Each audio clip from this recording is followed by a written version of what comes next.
In the beginning, God creates the heavens and the earth in 6 days.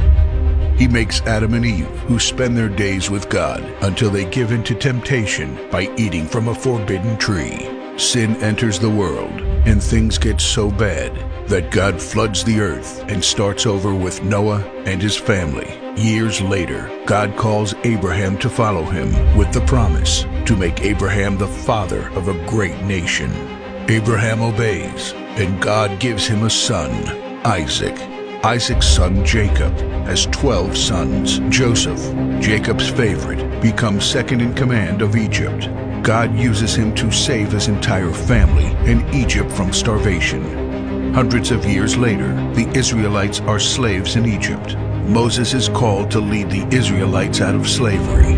Joshua takes over after Moses and leads the people into the promised land. After Joshua, God raises up judges, temporary military leaders like Deborah, Gideon, and Samson, who protect and fight for God's people. The people tire of this leadership and they call for a king.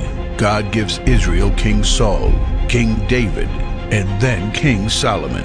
But it's all downhill from here. The people rebel, the kingdom of Israel is divided, and everyone turns their back on God. Prophets like Elijah, Isaiah, Micah, and Jeremiah warn that if people don't repent of their sins, there will be consequences.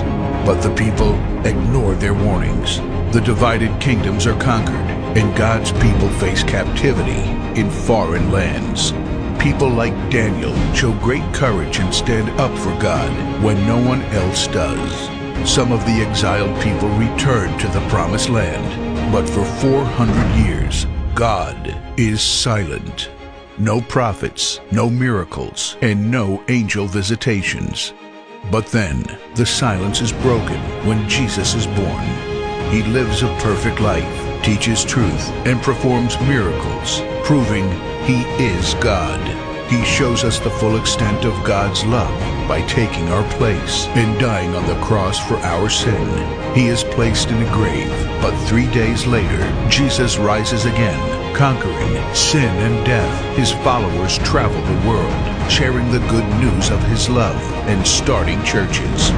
We now are part of this story, and we have the chance to change the world and share His love, because one day He will crack open the sky and He will return.